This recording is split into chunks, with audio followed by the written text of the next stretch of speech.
Simpson kills those two people so hard, they stop making the Ford Bronco. Hey, good morning, good afternoon, good evening. Here we are. It's me, Legal Vices. We are locked and loaded and ready to go. How are you all doing today or tonight or this afternoon or whatever it is, wherever you are? As you can see, we are locked and loaded and ready to go. But let's kind of back this up here a little bit. How are we all doing again? We saw we had some South Texas in the house a little while ago. Where are we all checking in from on this amazing Thursday evening in Korea? Where are we checking in from? Do a check off like it's Star Trek over here. All right, what do you got here? Oprah's in the house, huh? Seattle in the house. Newcastle. Polacuppa is from the Newcastle area. Wow. All the way up in Partridge Land. North Queensland. Hey, cool. All right, Missouri, we've got the major areas of the earth covered. Over here, over there, down there, and in morning from Colorado, Oregon. Oregon, you are up ass early. And so is Washington. All right, guys. Well, all right. Let's look at while everybody's checking in here and South Africa. We have a really strong South African contingent here. That's one thing I never expected. All right, let's we got a lot of ground to cover here as always, so let's just kind of jump right into it. What's going on today? We're going to be doing the OJ Simpson trial, and for those of you that are just joining and haven't joined us for one of these before, it's just so you can see amazing lawyers at work here. You'll see some amazing defense lawyer skills, some not so great prosecutor skills. And the whole purpose is to show you how it's possible for a jury to have reasonable doubt in a case when you have quality lawyers that present their arguments in a well thought out, well structured, and masterfully oratory way. That's what we're here for. We've done like almost 2 months of Mark Furman on the stand being cross-examined. He's gone physically, but his ghost is going to remain for a few weeks. And what I mean by that is all of the other witnesses we're going to be looking at are in some way affected by him. And we're going to get into some courtroom drama either towards the end of today or the beginning of next week that also involves Mark Furman. And then also you won't want to miss next week because that is the infamous "if the glove does not fit, you must acquit" thing. Not the closing arguments, but the actual putting the glove on and all of the shenanigans around that. So you won't want to miss next week's OJ Simpson either. And then, of course, tomorrow is the legendary, the one and only monthly F It Friday stream that we do here, where it's just a pure grift for your money in exchange for my liver. That's what we do on F It Friday. We have a bunch of guests. We sit here, we just talk, we laugh, we joke, we review stupid news stories that I just don't fit anywhere else in anything I do during the month. I save them and I collect them, and we try to get through them. I've probably got 50 or 60 stories lined up. Last month, I believe we got through one story. That's kind of how it goes. We got through one story in 4 hours because we just have so much fun. The guests that are locked in for tomorrow, they'll come in when they have time, off and on. Ozzy Overlord, he's going to be starting. As a matter of fact, Ozzy Overlord is going to be starting a 24-hour stream in about 9 hours from now. So you want to catch that. What's going to happen is I'll snipe some of his stream. He'll snipe some of my stream. We'll say hi to each other. Steph, the altar nerd, will be here. Joe Neerman, Good Logic, he's going to pop in for a bit. Farron from Fair and Balance. Meme Copium from over in Japan. Andy Signor from Popcorn Planet. He said he would pop in and say howdy for a bit. Radix Verum Christina, she's going to stop in. It's the T-Man, which is the proprietor of Dragon's Treasure Tea. We'll let him pop in and say hi and introduce himself to all of you. Megan the writer, Megan Fox the writer, she will be here. Our very own Flux will be here, but she's apparently still suffering from a pretty good-sized headache today.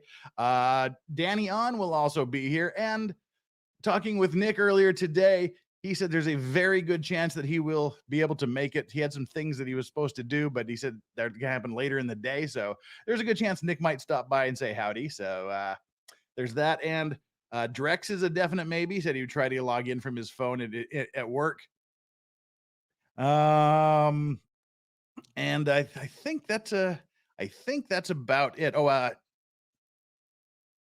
yeah, Farron's sister Hannah said she would try to pop in as well. So we're gonna have a hopefully a star-studded cast tomorrow where we just relax and kick it.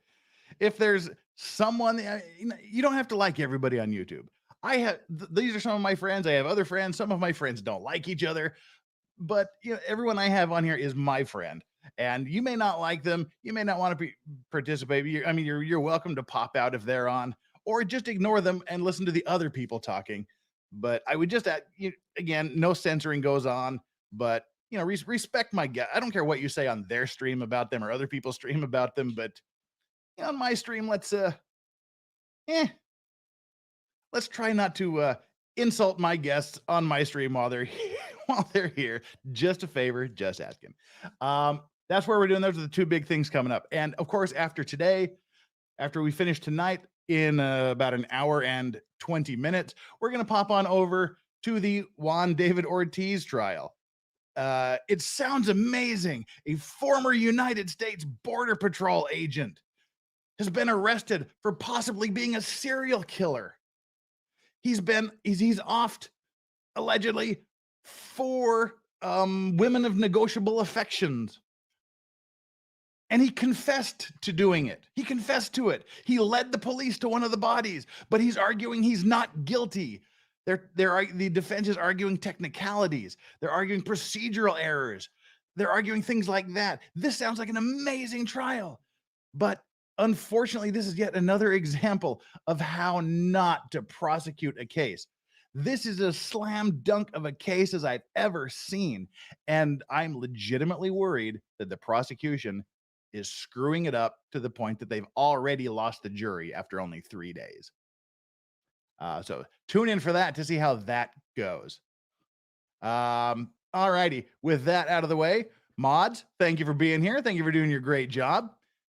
As always, you in chat, welcome. Glad to have you here. Make sure you smash that like button while we're going. About 139 concurrent viewers and only 59 likes. That's a little bit less than half of you. So everybody that's here right now, just take that little quick second, reach down there and boom, smack that like button and let's get those like numbers up so YouTube gets the word out. And if you haven't subscribed, please do. Always appreciated. And the grand super chat rule is there is no super chat rule. No minimum amount required to chat with me. I try to read as much as I can in chat, but it's kind of hard to do when you're checking out other things, when you're watching the feed, when you're talking. But I do look at the chat as much as possible. And the things that if I see things that are particularly interesting that don't interrupt the chat, I find something I want to answer, we'll bring them up and address them. Super chats, they'll automatically guarantee that you get your question read, your statement made, whatever it is. I read the super chats because if you're throwing your hard-earned cash at me for any reason whatsoever, doesn't matter if it's $1.99, doesn't matter if it's $500, it's still money to you. And I respect that. Every super chat gets read and answered. So not expected, not required, but gratefully accepted. Now, tomorrow, on the other hand, is the Grifterama stream. It's just a Boozerama Gristapalooza Griftathon. Tomorrow, we hit the money hard, but not today. But you are welcome to send your super chats, super likes, and super stickers, whatever. All right. We've got this stand here. As we said, Mark Furman, if you watched last week, has just left the stand. Now, there's one more officer coming in that gets direct examined by Marcia Clark and cross-examined by F. Lee Bailey. That's where we're going to start today. So let's bring this screen up and jump right into OJ Simpson. Okay. Oh, timeout. A job done well has said that Jeff is going to plow through that limited edition bottle. Okay, again, that's the deal. That's the thing with the F at Friday. $100, a $100 super chat gets a shot of premium, ultra super premium whiskey. Aggregates of $100, $25 super chats or $10 super chats, whatever amount adds up to $100 gets a slightly less top shelf shot of whiskey. The idea was to take a huge amount of money that I got from last time and put it into like 25% of what I got last time, put it into one bottle. The bottle was supposed to be a extremely limited edition, one of only 4,000 bottles on Earth. I was going to do that, but then I looked at it and it's almost 60% ABV, almost 60% alcohol. If I were to do quick shots of that, it would be an extremely short F at Friday stream. So I had to forego that one. That bottle's not going to happen. So what I've got instead for the ultra mega super premium whiskey is this incredible bottle of Glengoyne 21-year-old Scotch. This is amazing. And again, it's going to crush me to have to do shots of this. 21-year-old Glengoyne. And just a bee's dick little lower down on the ultra awesome scale is this incredible Dalmore 15. This is by no means less than a top shelf whiskey, but this is going to be the lesser of the whiskeys tomorrow. So the limited edition bottle can't happen. Yeah, well, a 200. Maybe we should do that for a New Year January thing. $200 for the shots of the limited edition bottle, but we'll worry about that later. But these are the two whiskeys I chose. I took the same amount for the one bottle and broke it up into two bottles. So that's what we're. Yes, you heard bee's dick right. That's just kind of a thing. You know, it's just like a bee's dick difference. Not much of a difference at all. All right, with that out of the way, sorry for that little interruption again. See, this is what happens with my borderline ADHD and someone throws up a comment like that. I just have to go, okay, let's go back to that. All right, we are now going to hit the OJ Simpson trial in 3, 2, 1. And this here is Robert Kardashian, head of the Kardashian clan, mother of Kim and Courtney and possibly Chloe. Here is their next witness. And before you see our next video, Marcia Clark here is going to get herself a nice makeover. And today's drink is an exquisite double old-fashioned with a nice orange wheel and some amazing Luxardo cherries. My first name is Frank. My last name is Spangler. That's Spangler. Yeah, not Spangler. Spangler.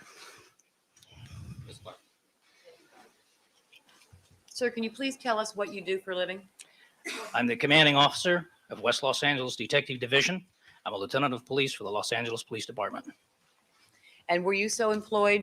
In other words, he's Mark Furman's boss. This is kind of the beginning of the prosecution trying to salvage what Mark Furman has done to their case. Let's see how it goes. On the date of June the 13th, 1994. Yes, I was. And did you respond to the scene at 875 South Bundy on that date, sir? Yes, I did. It's red from that 70s At show. some point between 2:30 and 3 a.m., do you recall going to an area of the crime scene where you were able to look through a fence and at the body of Ron Goldman and Nicole Brown? Yes, I do.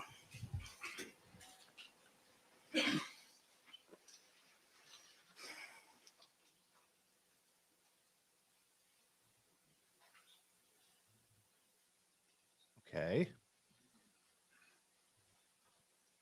Aren't all of the lawyers dead now? No, Barry Scheck still runs the Innocence Project. Chris Darden's still around. Marcia Clark is still around. F. Lee Bailey's not. Johnny Cochran's not. Robert Kardashian's not. Alan Dershowitz is still around. Your Honor, could you please cut the feed? This is People's Exhibit number 46. Barely. I'm going to ask you to look at your monitor, sir. Look at the giant CRT monitor there. Do you recognize the location shown in this photograph, sir? Yes, ma'am. And what is the location? The location is 875 South Bundy. Do you see the area that I indicated earlier, a walkway along the north side of the fence of 875 South Bundy where you walked? Yes, I do. Can you please direct? This was not the murders were 1994 and the trial began in 95. The location where you walked How do I do along that? the north side. You're going to see it in a minute. Oh, okay.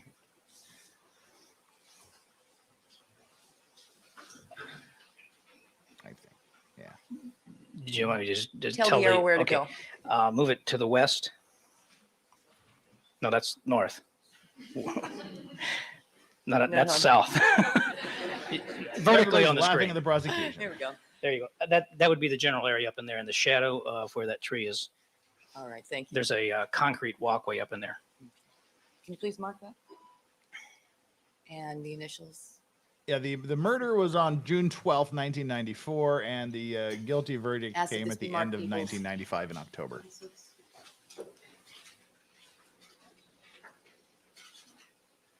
We have so many letters after the numbers, I have to catch up.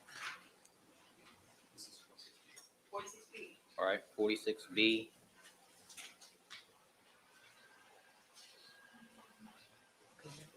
I was in year of law school. It was my second year of law school when the trial started.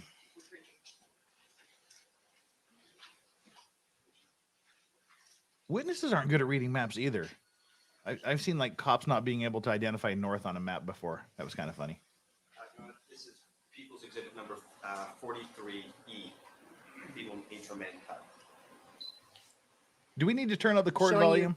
this photograph, sir. Please look at your monitor. It sounds good to me. Can you tell us if you recognize the location you've described to us in this photograph? Yes, I do. The fence that is shown behind the body of Ron Goldman. Can you tell us whether or not that is the fence that you walked up and looked through, behind which there's that concrete walkway you indicated? Yes, ma'am. And do you know where you stood in relationship to the body of Ron Goldman?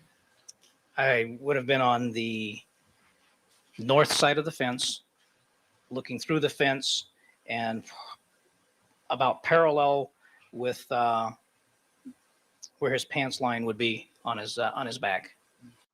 Now, the reason that they're going through with this is because Mark Furman, during his testimony, testified that he was supposed to be waiting on a corner for a pickup, and then he just started wandering around, and he wandered over by the bodies and looked through the fence next to the body, which is where Spangler here is talking about. So Furman looked through the fence and referred to seeing the gloves as them, plural, instead of just the glove. He said them. So that's where F. Lee Bailey hit him. Them is plural. Clearly you said them, so you must have seen two gloves at the scene. So how did the one that you found at the OJ Simpson residence mysteriously get back there when you found that all by yourself? The implication is that Mark Furman saw two gloves, put one in a plastic bag, and took it off to the OJ Simpson residence where he planted it. And so now they're trying to talk about this. And when you made this observation, sir, who were you with? Initially, Detective Phillips. Ron Phillips? Yes, ma'am. And did something draw your attention in particular as you looked at the body of Ron Goldman from the other side of the fence, the north side of that fence? Yes, ma'am. And what was that? I could see an injury on his lower back, appeared to be on the left side, the way he was laying.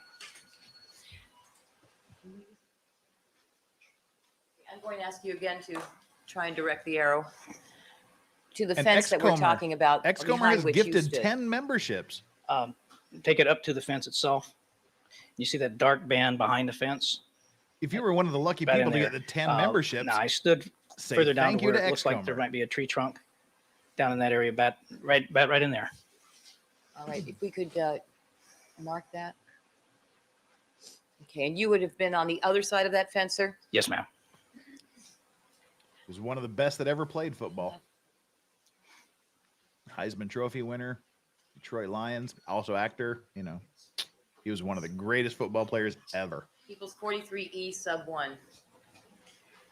Maybe we just make it 43F. So mark. I'm sorry, never mind.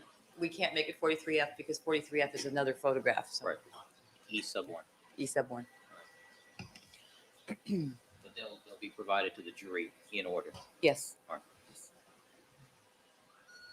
After you examined After you made that observation, sir, from that location with Detective Phillips, what did you do next? I walked back out into the street on Bundy, walked over to what would be the east curb down near Dorothy, and had a conversation with Detective Phillips. Now, the wound that you saw on the body of Ron Goldman, sir, There are no captions did you for form this. some opinion as to the nature of that wound? Yes, ma'am. And It what was an that? axe wound. It looked like it might have been a gunshot wound to me.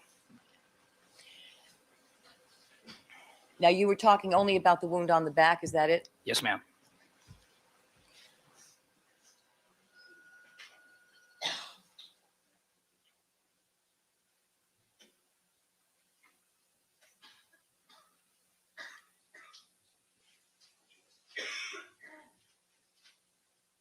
Got some coof in the courtroom. 51.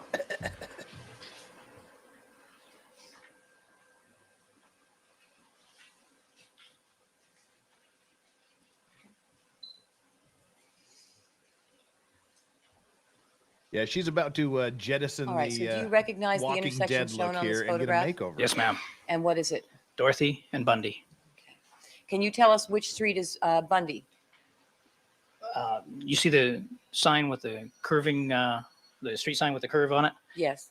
The street would be Bundy, and Dorothy would be the street that the blue cars sort of turned around on there. Okay. So, you indicated that you walked back out from that North Gate area with Detective Phillips, and you went to the east side of Bundy. Would that be the side of Bundy indicated by that yellow sign with the curving arrow? Yes, ma'am. You spoke to Detective Phillips for a while. Yes, I did. At some point, did you see Detective Furman? Yes, I did. And did he come over to you? Yes. Did you have a conversation with him? Yes, I did. And after you had that conversation what did you share with him? What information? I had discussed the injury that I had seen to the male victim's body, and indicated that, in my opinion, it could possibly be a gunshot wound. Just the one that you saw in the back. Yes. I'm sorry. And then I asked him to accompany me over to look at it. So what happened next? He accompanied me over. We walked back into the pathway the exact same way that I had been there earlier, and shined a light on the victim. And Detective Furman looked at the injury. Did you walk all the way back to the same position you'd been in earlier, behind the north gate, the north fence, with Detective Furman? Detective Furman was in front of me, so I was a few feet further east than I would have been the first time, but we were there together. Yes, ma'am. Okay. And did you see him walk to the same location you had gone to? Yes, ma'am. And what did he do in that location, sir? He shined his light onto the male victim's back, and illuminating the area of the injury that I observed. Looked at it for a few moments, walked back with me back out into the street at Bundy, and expressed his opinion that that did not look like a gunshot wound to him, that it looked like possibly a cut. He said possibly a cut. Yes. Okay.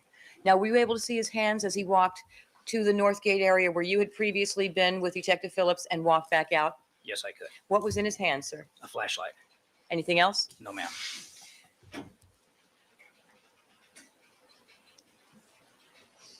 Did he leave your sight at any point when he went to the North Gate area, North Fence area, examined Ron Goldman, and came back to you? No, ma'am. And at that point, when you both came back out, where did you stand?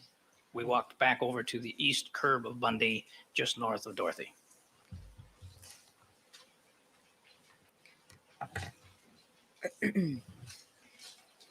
At that point, sir, do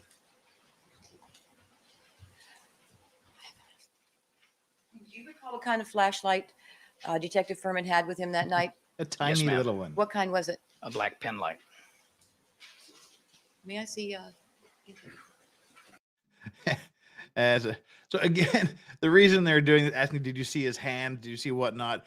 They're using him to try to debunk the defense's theory that Mark Furman picked up one of the gloves and put it in a plastic bag and smuggled it off to OJ Simpson's house.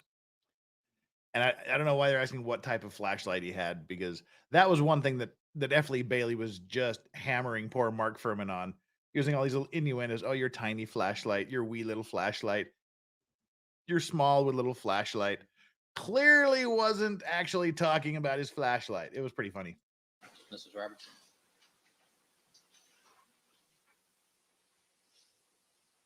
Oh, and welcome to Lobot, our newest member. Lobot, great character. Showing you what's been marked as the fence exhibit Welcome to the Clean and Sober crew. 1055. Do you recognize what I'm showing you, sir? Yes, ma'am. What is that? It's a mag light. And how does that compare in similarity to the flashlight that was carried by Detective Furman on the night or early morning hours of June 13th, 1994? Looks to be the same to me.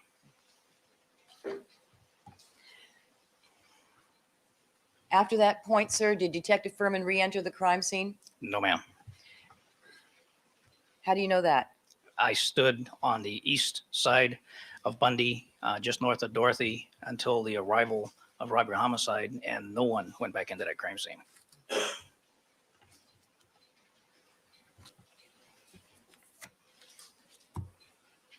May I have a moment, Your Honor?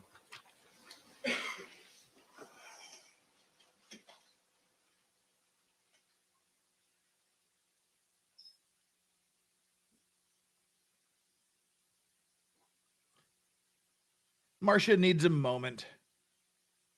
So again, yeah, welcome to Lobot, who's the newest member of the Clean and Sober crew. Glad to have you aboard.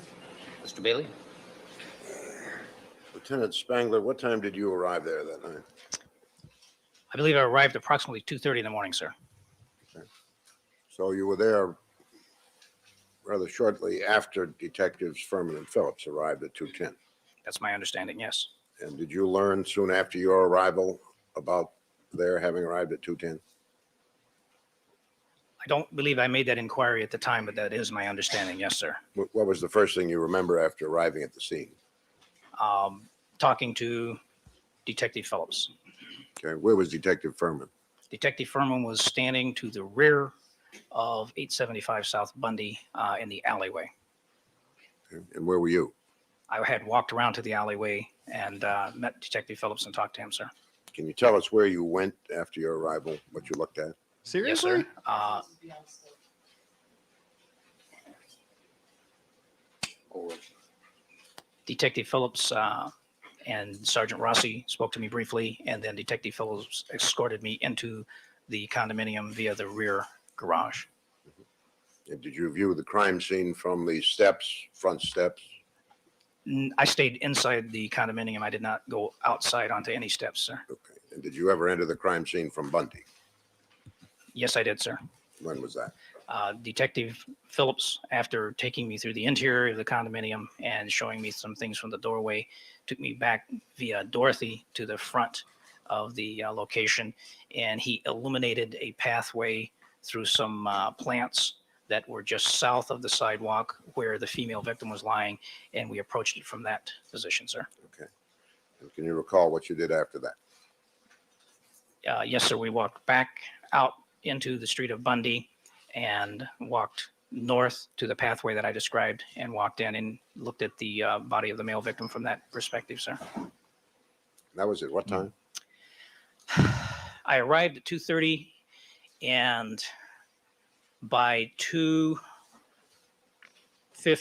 we had made all those observations. So over a period of 20 minutes, we were in the condominium, out at the front, and back over on the east curb of Bundy. And by 2:50, you had been up to the body, noticed what you thought was a gunshot wound, and gone back and done the same with Furman, correct? No, sir. Furman, the time that I went up with Furman was a few minutes later, sir. How many? Shut up, Tucson. I would estimate just after 3 in the morning, maybe 3:05 max. As I understood it, you came back with Phillips to the Yes. corner, Yes, sir. spoke to Furman, and then took him up to look at the wound. I'm sorry. What time did you and Detective Phillips go look at the wound? That would have been about 2:45. Okay. And how much time elapsed between the viewing with Phillips and the viewing with Furman? 10, 15 minutes. And where was that? Hmm. I understood from your I direct didn't hear the testimony. question, sir. I understood from your direct testimony that you walked down, told Furman what you'd seen, and took him back without any break. Did No, something sir. happen in between? No, sir. Furman walked over to me. Furman walked from around back behind the condominium out to my location on Bundy. And then we had our conversation. I had discussed my observations with him, and then I walked over with him. There was a period of time when I was standing out on Bundy by myself because Detective Phillips had gone to get Detective Roberts and Detective Furman. Okay. What did Detective Furman say to you when he first encountered you on that occasion? That's not the sequence that occurred. I was speaking and what I asked was the him. sequence? He didn't ask me. Did he say anything to you other than Sure. to respond? Oh, yes. He said, sure. When I asked him to walk over with me, he said, sure. What I'm asking, Lieutenant Spangler, is whether or not Detective Furman said anything unrelated to the alleged wound in the body to you about the case at that time. I haven't No, sir, seen he you did for a not. while. Did not, Good to made have no you. comments. No, sir. Okay. Do you know at what point Detective Furman was writing his notes? In other words, was it before or after, if you know, you took him up to look at the wound? I do not recall seeing him writing any notes, sir. Well, you weren't, he has testified that he wrote notes in the house. Were you aware of that? He was not in the house with me, sir. Okay. Was he in the house after you were there at any time? I never saw him in the house. When he walked up to you and Phillips following your observation of Mr. Goldman's body, where was he coming from? I later learned from Detective Phillips that he had been inside the house, sir. Okay. And I believe that's where Detective Phillips found him. All right. Well, now his notes say possible gunshot wound, GSW. Did anyone other than yourself ever suggest that the laceration on Goldman's body was a gunshot wound, if you know? I do not know of anyone else that made that observation, sir. Okay. And you say that Detective Furman, upon viewing the wound, thought that it looked more like a cut, Yes, sir. such as would be inflicted by a sharp instrument. Yes, sir. That's fair. All right. Now, the notes that he wrote say gunshot wound, but do not mention cut. Do you know why that is? No, sir. I've never seen the notes. Okay. How long after that was it that Detectives Phillips and Furman were notified that the case would not be theirs, if you know? See, there you go. That's something interesting. Again, all these questions seem innocuous until you get out the fact that this guy here, Spangler, is the only guy that said it looked like a gunshot wound. Furman said, in his opinion, it looked like a knife wound. That's what he testified, and that's what he told him, and this is what Spangler testified to. Yet in Furman's notes, it said possible gunshot wound. So if Furman thought it was a knife wound or looked more like a knife wound, why would he put it appears to be a gunshot wound, possible gunshot wound, when Spangler, his boss, is the only one that said that? After his encounter with Furman in the body. Okay. Your question is how long after Furman and I viewed the body? Yes. The decision that Robert Homicide was going to handle? Yes. Okay. Decision was made before he and I viewed the body together. I'd made the decision when Detective Phillips and I were standing out on Bundy after he and I had viewed the bodies, and that would have been roughly 10 minutes to 3, sir. And what, if anything, did Phillips do? Phillips left me, walked around to the rear where Detective Roberts and Detective Furman had been, and brought them back to the front where I was standing. Did he go in the house? He was out of my sight, sir. I don't know. I later learned that Detective Roberts and Furman apparently were inside the condominium, so I can surmise that he did, but I don't have personal knowledge of that. And he brought Furman back with him. Is that the way it happened? Yes, sir. Okay. Now, Had you learned at that point that a single glove had been located that might be connected with the murders? I saw it, sir. Okay. Did you direct anyone to see if there was another glove around, since they normally come in pairs? When I was looking at the crime scene, I illuminated the area with a flashlight, and there was never any other glove there. There was only that one that I could see by both an oblique illumination of the crime scene and a horizontal illumination. I only ever saw the one, sir. Did you look around the body? Yes, I did. Where? From two perspectives. Actually, three, excuse me. From the doorway inside the condominium, you could look down and have a limited view. From the south side of the bodies when we walked through the planted area, and then from the north side of the bodies when we walked up on the outside of the fence. I looked at it 3 different angles. All right. 2 of the angles, you were within the enclosure that is now called the crime scene. Is that correct? If you consider the fence and the gate to be an enclosure. I never entered inside the gate, if that's a question you're asking, sir. Okay. Well, would you review them again, if you will, because that's not clear to me without Okay, sir. putting a picture up Yes, as to where you were standing. Time Yes, sir. 1, Time one. Time one was standing in the doorway of the condominium inside oh, okay. the house. You couldn't see any glove from there, could you? Don't recall seeing a glove from there, sir. Okay.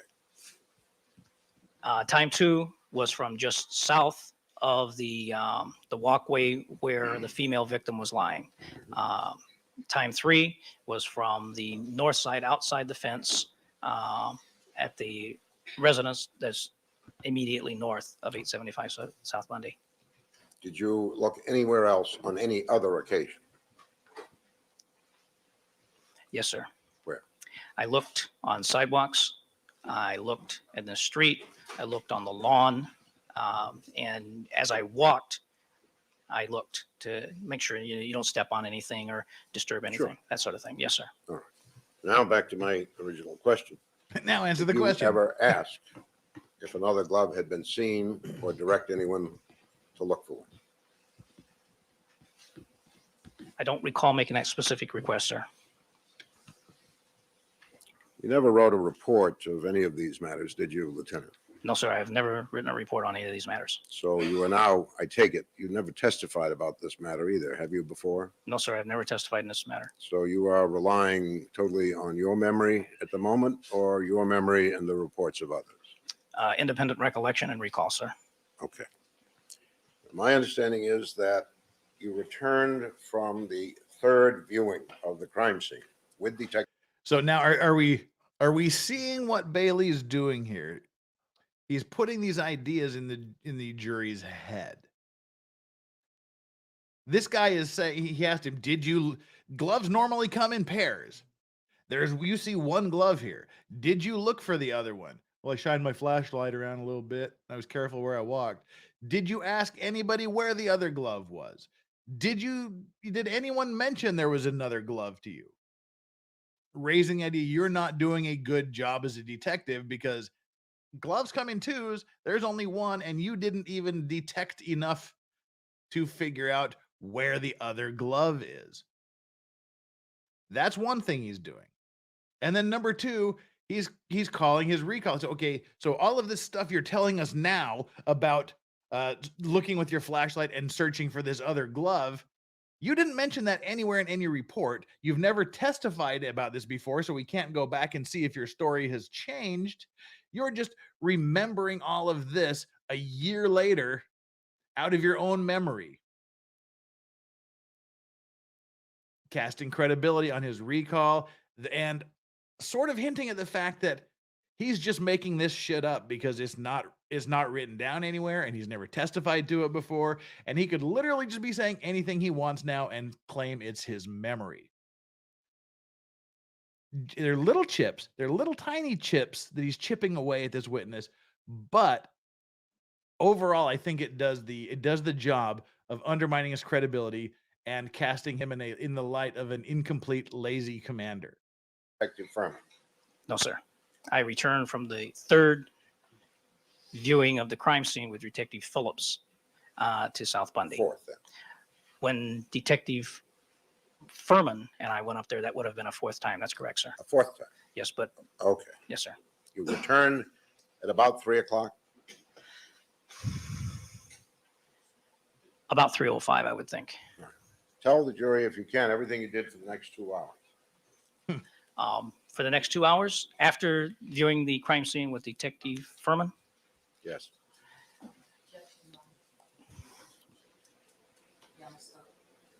Or will, do you want to look at, why don't you review item 4? Mr. Bailey?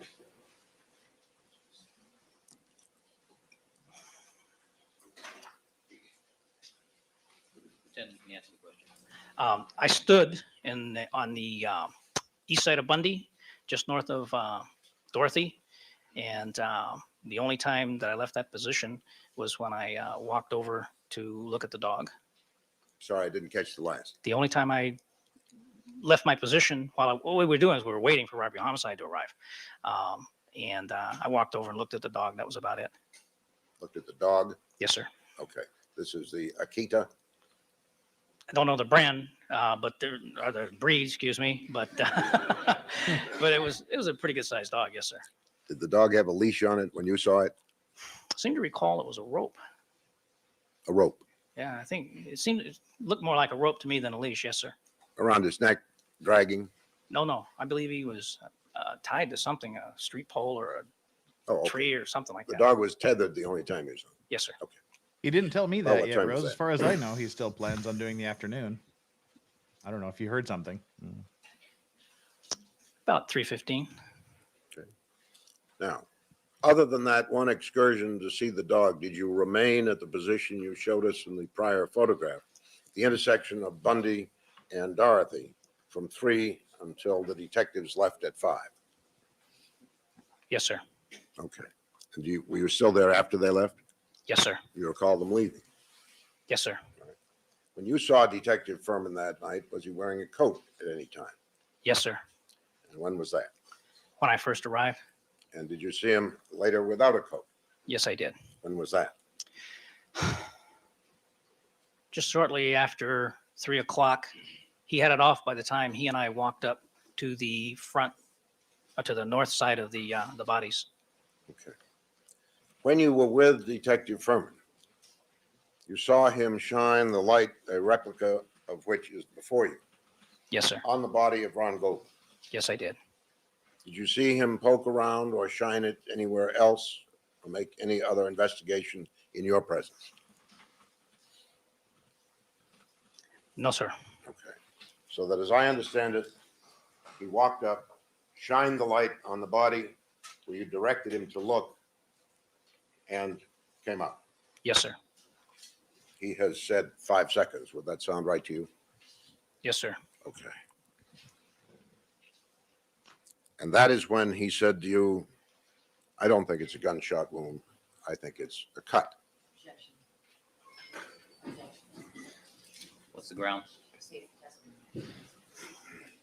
Overruled. I'm sorry. Did I misquote you? I understood that Detective Furman had disagreed with your analysis He did. and substituted his own. That's what he said. Well, How did he put it? he's kind of sort of politely, but he pointed out to me that was one of the reasons I was a lieutenant and they were the homicide investigators, because it didn't look like a gunshot wound to him. Was he suggesting you'd been benched? Well, he just suggesting that he had a different opinion, I think. But Detective Furman was never bashful about expressing his opinions, was he? I know, sir. Now, can you tell us from 3 to 5 a.m. where Detective Furman was?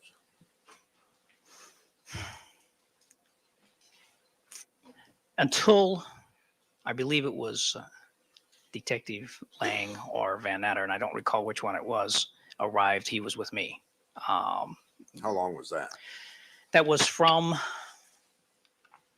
the time that Detective Phillips brought them back around from the back of the building until, gosh, almost 4 a.m, sir.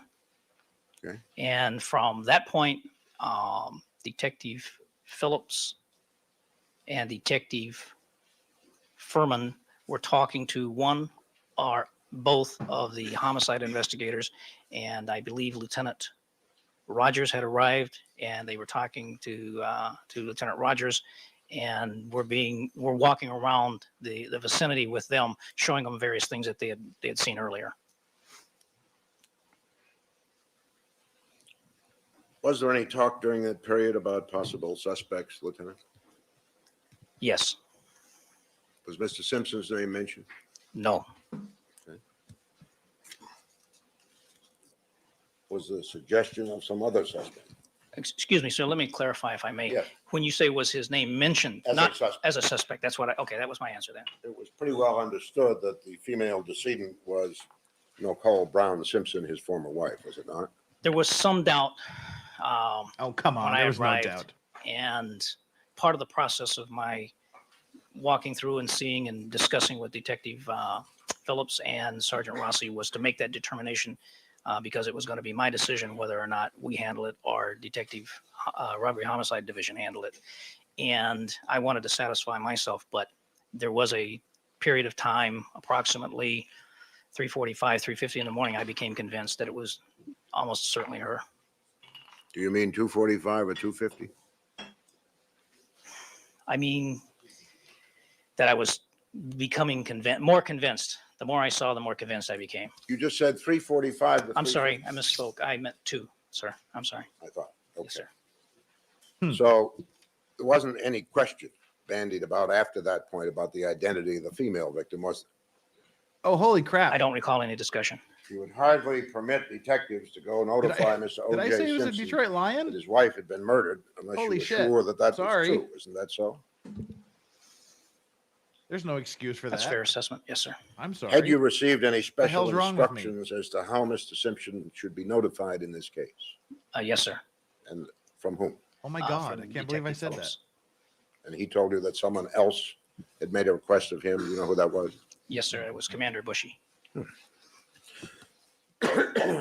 Was it your decision to bring in robbery homicide alone, or had you been instructed to do that if it turned out that the 245 to 250, kind of picky.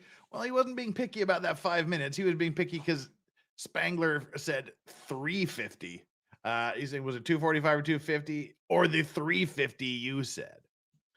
And even though he corrected himself and said, oh, I'm sorry, I misspoke, it was an hour early, he still got those few jabs in. And again, that's something F. Lee Bailey has this gift for doing. If you tell the truth, he can make it look like you're not. And if you make a mistake and correct yourself, he focuses on the mistake. And then just chip away at that credibility.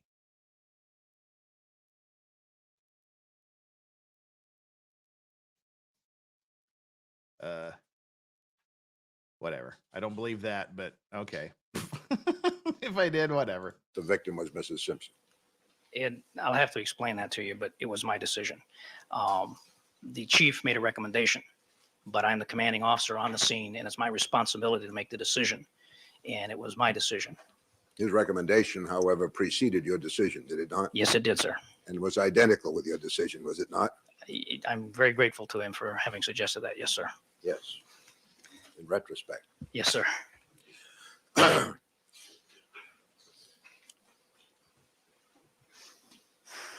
Did you, when you walked through the house, notice a list of phone numbers, including Mr. Simpson's?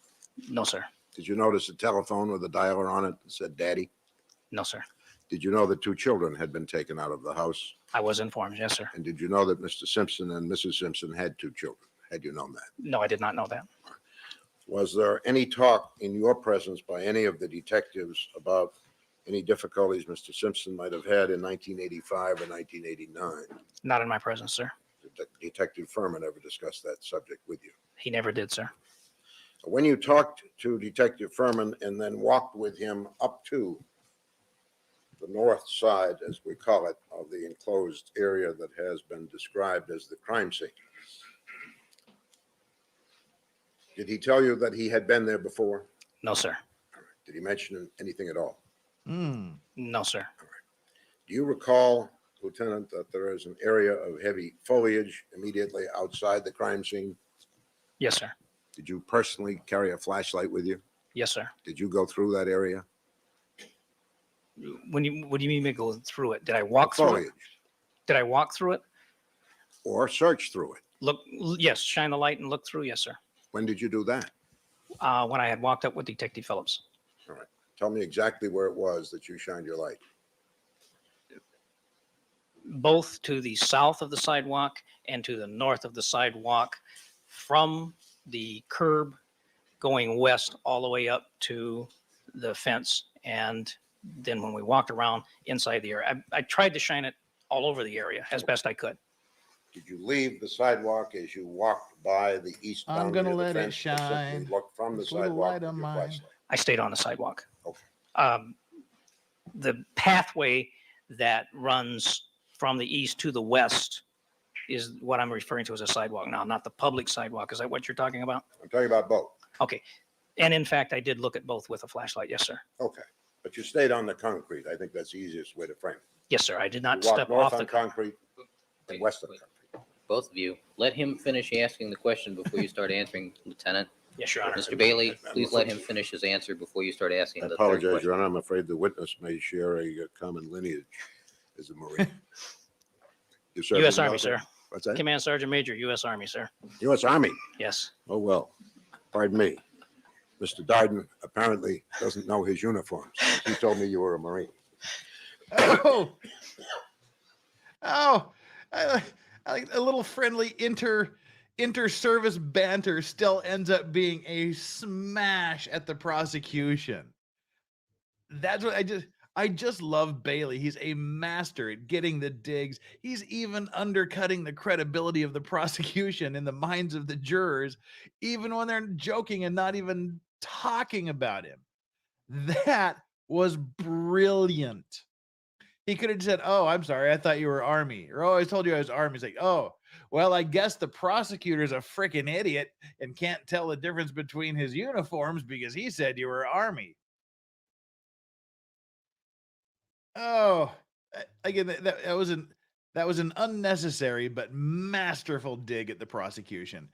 And it got laughs. I'm sure the jury was part of the people laughing. And you have to remember, this is only about 22 years removed from the Vietnam War. So pretty much everybody here over the age of 40 was Vietnam soldier age at the time that the war was going on. So, I mean, it's a distant memory to most people now, but it was only 22 years removed from this. We're farther away from the OJ Simpson trial now than the OJ Simpson trial was from the Vietnam War. So that, I mean, that's a little bit of a perspective with all, because everybody here has been a serviceman. They're talking about the black guy, the Mr. Cordoba, who was a Marine. He was in the Marine recruiting station. F. Lee Bailey was a Marine. He was a fighter pilot in the Marines. You got this guy's in the Army. Everybody, pretty much everybody over the age of 40 was or could have been in the Vietnam War. Army, sir. What's that? Command Sergeant Major, U.S. Army, sir. U.S. Army. Yes. Oh, well, pardon me. Mr. Darden apparently doesn't know his uniforms. He told me you were a Marine.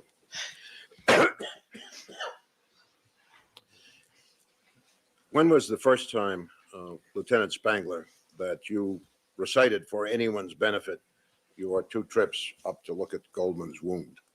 You remember the first time you talked about that? Yesterday. Thank you. Ms. Clark? That's the end of the the cross-examination. Now we're going to do some redirect. Lieutenant Spangler, is it common for police officers to carry flashlights at crime scenes? Especially at night. Yes, ma'am. And answer. what is the importance of having a flashlight at a crime scene? To aid your vision, to allow you to identify and see potential items of evidence. And would a flashlight also illuminate where you're walking? Yes, it would. And is it important to see where you're walking in a crime scene that contains potential evidence? Yes, ma'am. And why is that? so you don't disturb the evidence or just possibly destroy it. And so is it a common practice, in fact, always done in a nighttime crime scene, that police officers use flashlights to illuminate where they walk? It's my practice.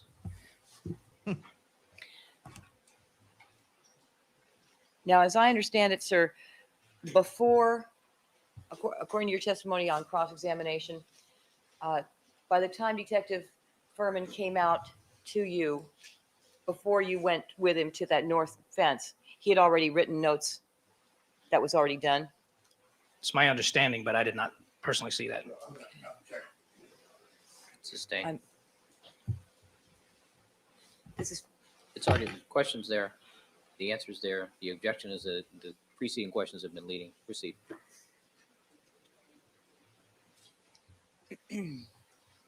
Collect yourself, Marcia. She got rattled by that objection for you some reason. testified on cross-examination, sir, as I understand it, that Detective Phillips brought Detective Furman out, to the best of your knowledge. Okay.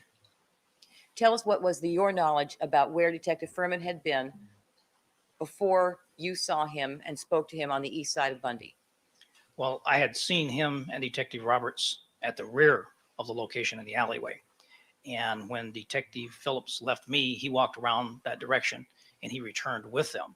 My understanding was that they were inside the condominium, but I did not personally see that. Okay.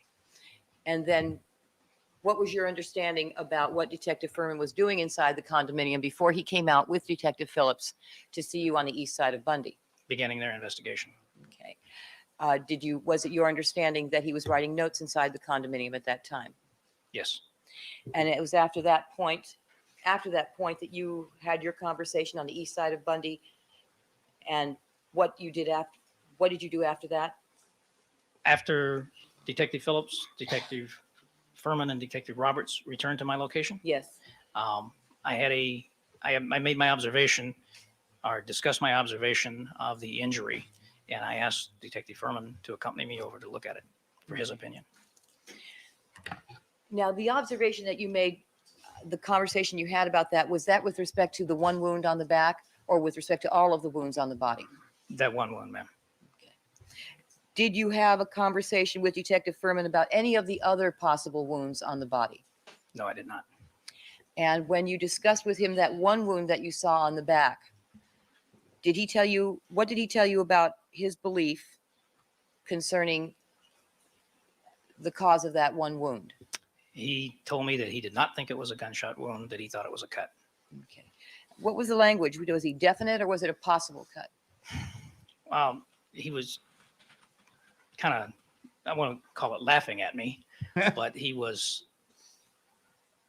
of the opinion that I didn't know what I was talking about, I think. Oh, what a fake laugh you've got there, Marcia. Oh, yeah. But what the witness is saying is the racist, liar, perjuring, possibly evidence planting police officer thought I didn't know what I was doing. So this is literally minutes after Mark Furman finished. And now this prosecutor saying that piece of crap you just listened to for a few days thinks I don't know what I'm doing. So he has just inadvertently placed the idea in the minds of the jurors that he's even worse than Mark Furman. And she just has to go, oh, Spangler, you're so witty.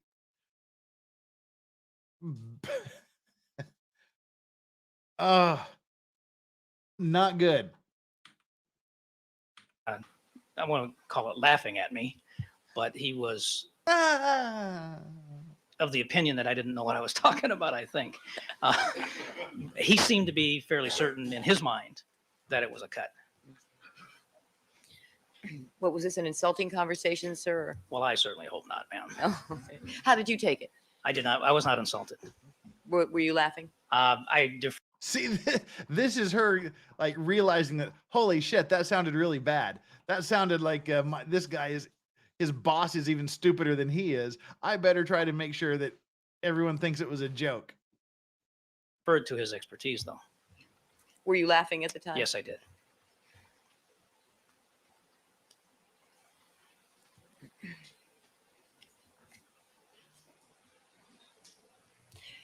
You indicated, sir, that you were glad that you had made the decision to refer the case to robbery homicide, Yes, ma'am.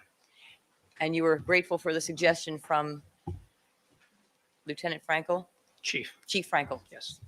Forgive me. Yes, ma'am, I was. And why is that, sir? Because I have counting Detective Phillips, a four-man homicide unit, and I don't have the resources to Yes, I adequately do. investigate a crime that would of this magnitude. I mean, I have something like 38 detectives in my entire division. We'd had to shut down everything and handle nothing but this case. Couldn't do it. And then, just so it's clear, sir,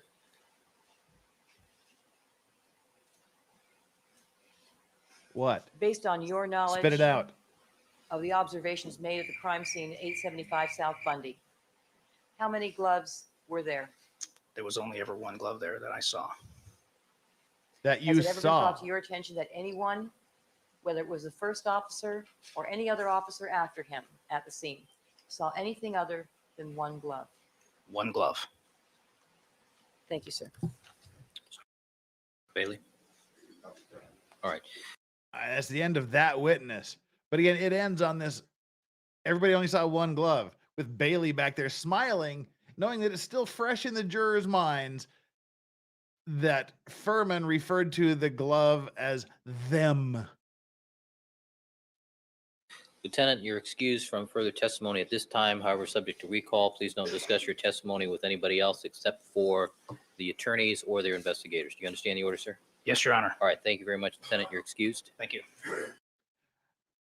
All right, and then there's some other witnesses, but those are the the main witnesses from the prosecution that are being cross-examined regarding Mark Furman. Mark Furman himself and Spangler, Frank Spangler here. All right, so what we're a little bit past the midstream. We got 25 minutes left. A couple of chats here to get through. Bailey is smiling and all, but he's going to work. He was. As you saw, even with his jokes, were undermining the credibility. Grant Stanford Bailey was probably the best defense attorney ever if you take out his last couple of years. I mean, it's arguable. Clarence Darrow, F. Lee Bailey, Jerry Spence, I'd say are top three in the past couple hundred years. And probably ever. Kelborn again. How come I can't become a member? I'm guessing you're looking at it on an iPhone. For some reason, you cannot join memberships from an iPhone. It doesn't give you the button because iPhone. You have to do it on a Android phone or from a computer. Right down next to the like and subscribe button, there's a little join button you can click. And Tucson Sky says, do you think the judge should have recused himself after Furman's audio recording? Well, that's funny you should ask that. That's what we're going to be getting into next. We've got about 20 minutes. 20 minutes from now, we're going to do what we've been doing the last few days.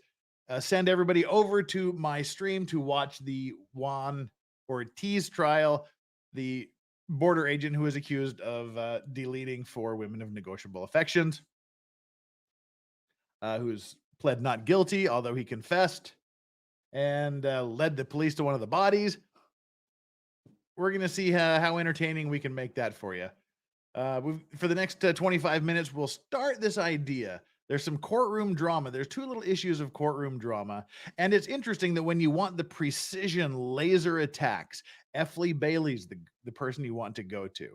When you're doing the forensic stuff, when you want the laser forensic thinking, you want lawyer Barry Scheck.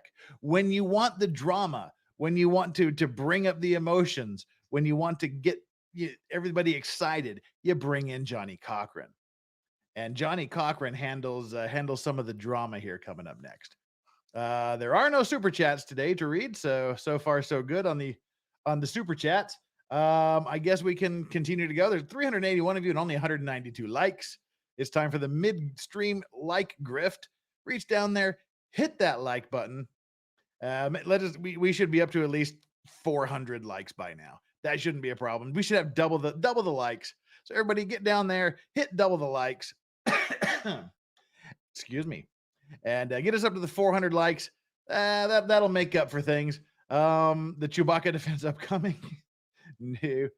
Yeah, you can on Samsung Galaxy. They're Android phones, so they're Android based phones, so you can use that.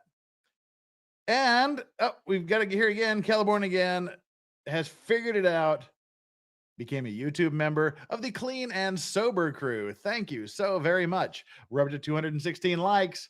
Let's get us up to at least 300. Oh, and we have another one. Tucson Sky is also a Clean and Sober new member. Congratulations, Caliborn again. Caliborn again, you were our newest member for approximately 20 seconds. Now Tucson Sky has picked that up. So all right, that's this. We know what's going to happen in about 20 minutes from now. Tomorrow, we're going to be doing the Fuck It Friday stream where we just get drunk and grift like nobody's business. I make a pile of money. You watch me get drunk, and we have lots of guests that you like to see. Nothing else really to do other than say hit that like button if you haven't already done so. We've just had a couple new subscribers. Thank you very much for that. As I said, there's been no super chats this whole day. All right, let's get back into this. Let's get back into the courtroom drama. Oh, Meme Copium viewers just joined. We have a Meme Copium raid. Meme Copium incoming. His surprise impromptu gaming stream must be over. Welcome, welcome, welcome, people joining from Meme Copium. While you're here, quickly before you forget, reach down there, smash that like button. Do it. Do it now. Smash the like button. Smash it. You know you want to smash it. Smash that like button. And with that, back to our regularly scheduled program. Our super chatless, regularly scheduled program. All right. Let's go. We'll do this here. There's two issues to get through. We might get through the first issue before we get to the serious issue where Marcia wants Judge Ito removed from the case. I think that's where we'll probably start next week, but we should be able to get through at least the first little minor skirmish with Johnny Cochran here. Let go. Oh, boo.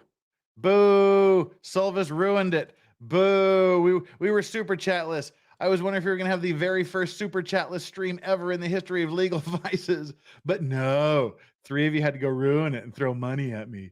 Grift harder, said Solvis. Now, I got so damn many hate emails and comments yesterday. Literally more hate emails yesterday than I have had in the entire 6-month YouTube career combined because I kept grifting for likes so hard yesterday. So, yeah. But thank you so much. I'm not going to grift any harder because y'all seem to hate it. And Baloney Bong, here's a super chat. Roast of Legal Vices when? Oh, somebody want to roast me? Oh, that'd be fun. But coming up, like I said, not next week, but probably the week after that, we'll start our very moddy Christmas and have mods come on, and so you can meet them and say hi to them and see who they are, if they want to. And Vince Clortho, explain Bailey's last smile. Bailey's last smile was just the I want. That was him. Yeah, go ahead. Oh, okay, Jeff, suck on this one. Tucson Sky. I don't want to suck on anything. Don't make me do it. Oh, God. Oh, I was only kidding. We have to get back to this. We have to get back to this. We can't keep reading super chats. We need to get back to this for at least 10 or 15 more minutes. I've been watching every night, but hi, Far. Thursdays are my favorite. It's amazing to see lawyer community commentary on such an infamous trial. I remember watching it in the 90s. Love you, Vices. Well, love you too. Thank you for being here. Solvis, read the emails to the chat and grift. No, some of you are here. I don't want to lose your. Just if you want a sampling, go back and read the comments that were put on yesterday's Ortiz trial video. That'll give you an idea of just a few things that people were saying.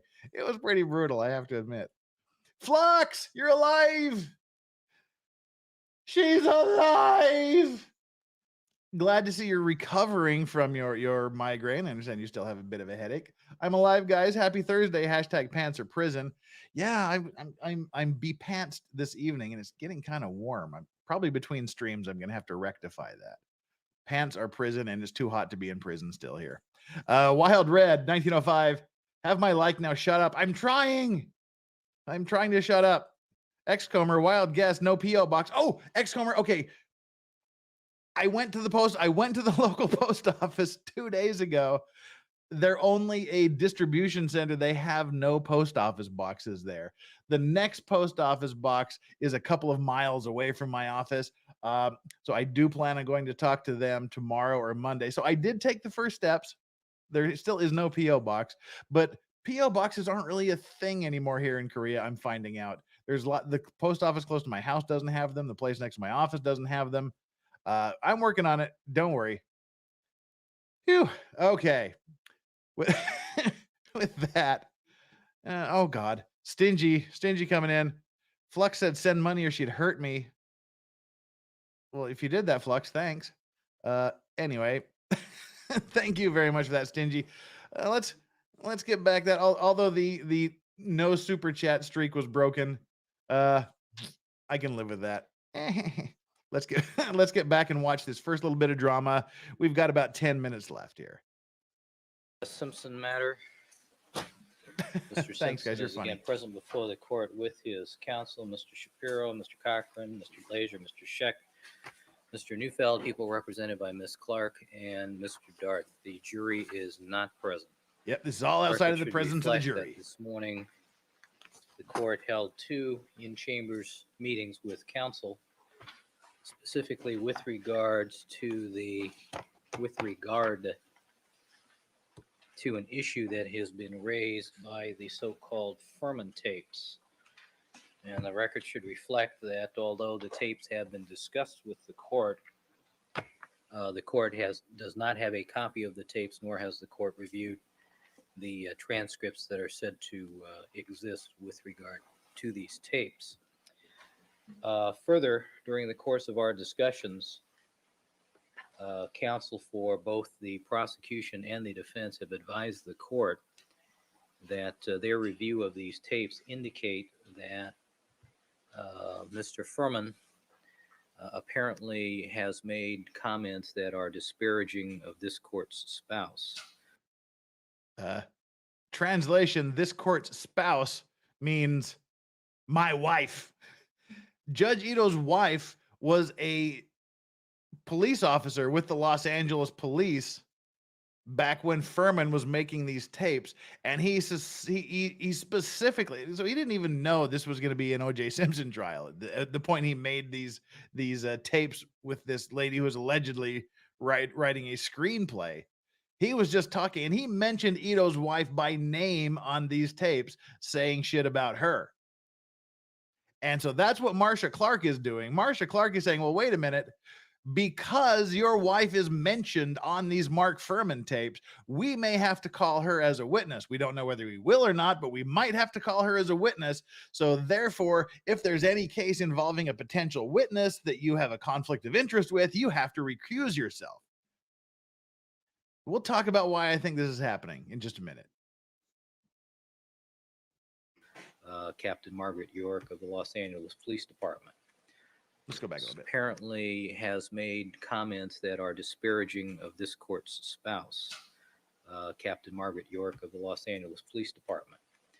It's further been indicated to the court that there is a possibility that the prosecution will call Captain York to testify as a witness in this matter in light of that development with regard to the credibility of Mr. Furman.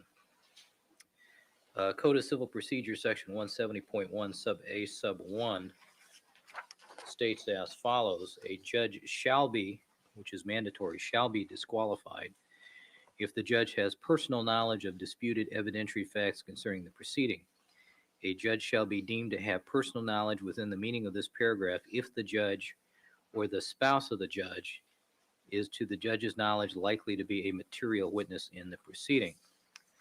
So at this point, what is necessary to determine is whether or not Captain York will be a material witness in this case, if her testimony would be relevant or material to any of the issues before the court. If that is true, then this court would be required to recuse itself from further participation in this case. All right, I'll hear from the parties.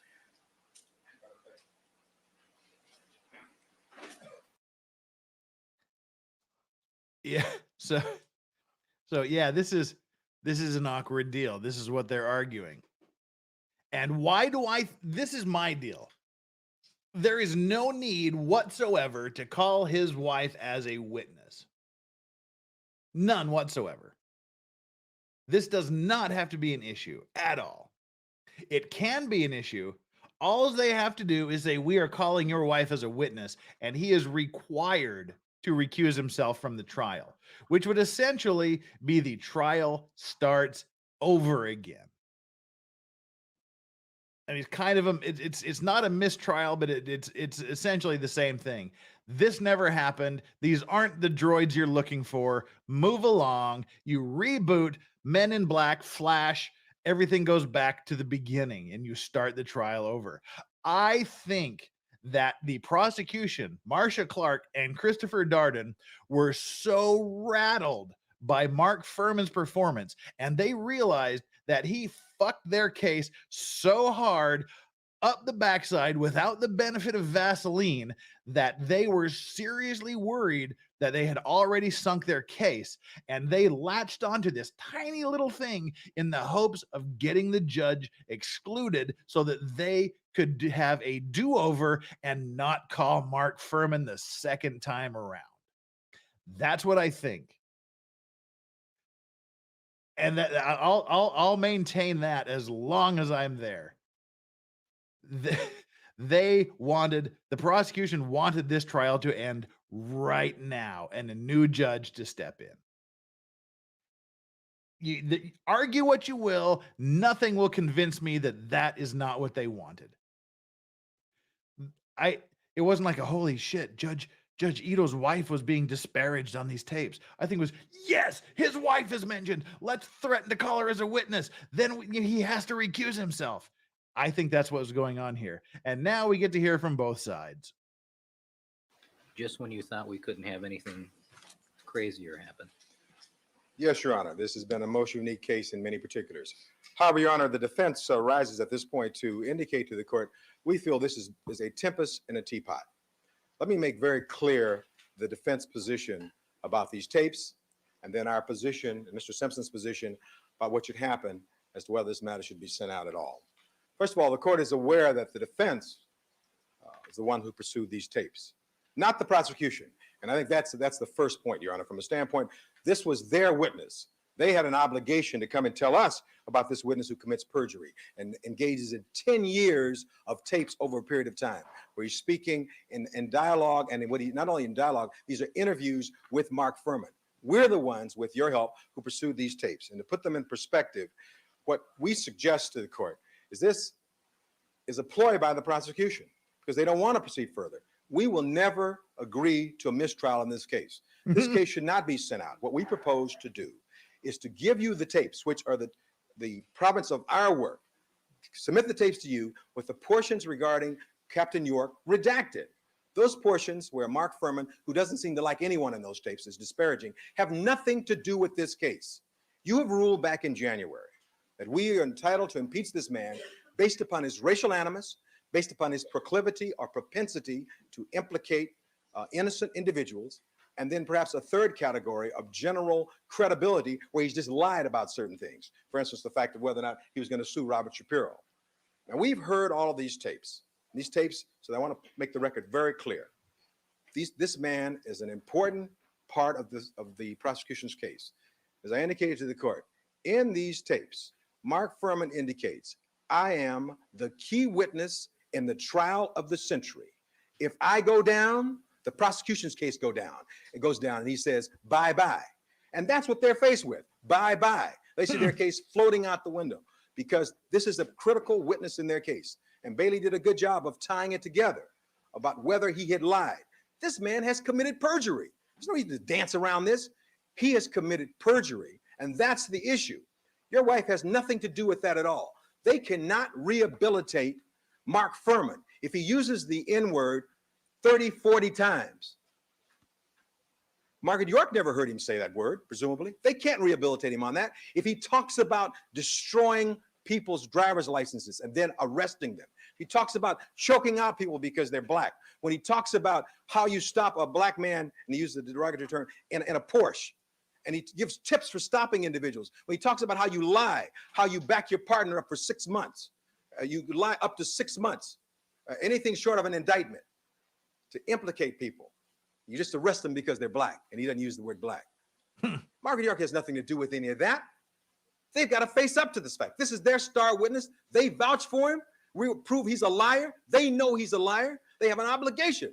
And it's so ironic, Your Honor, in this case, that Ms. Clark back in chambers last week would tell you, we're going to object to the tapes. We reminded her she hadn't heard the tapes. How is she going to object to the tapes before she heard them? Now we find out they're going to object to the tapes. It's like those socks. So that we're troubled by this in this so-called pursuit for justice and honesty. And so what we're proposing is that when the tapes are brought down here this afternoon for you, that the part regarding Margaret York be redacted. There's no reason to get into this side issue. Mr. Simpson is not going to stipulate to any mistrial. Jeopardy has attached in this case. We want to go forward. We want to finish this case as soon as possible. Ms. Clark now adds to the scenario in our latest visit in chambers by saying she can't tell what's going to be material, and some other judge, and you shouldn't tell, some other judge should make that determination. Well, as I told the judge in North Carolina, who knows better what's material in this case than you do? You've been here since September. We don't always agree with your rulings. I mean, that's pretty clear, and I think you accept that. But you know these facts.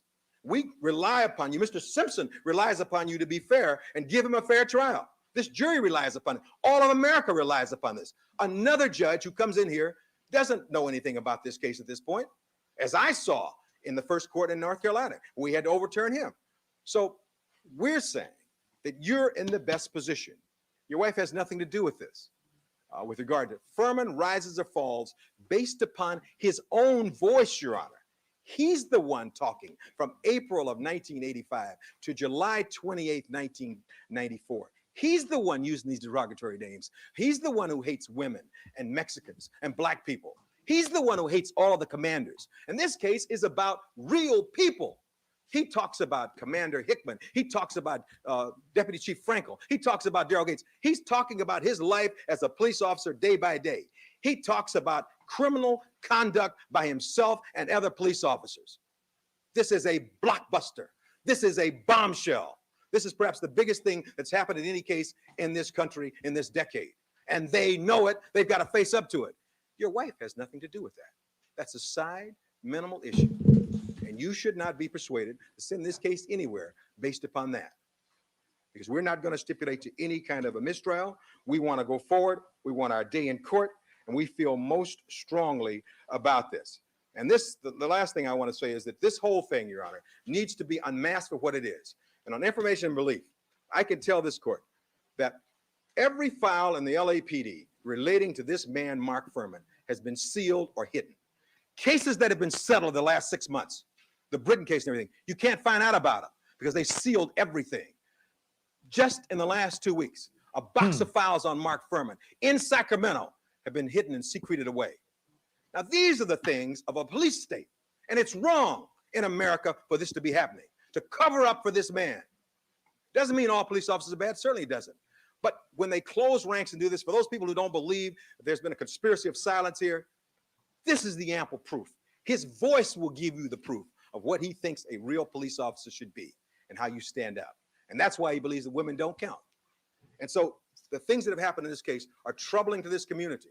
And anybody who supports what he does doesn't deserve to be an officer of this court.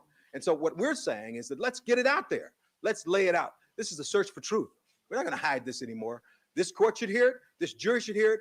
All of America should hear it.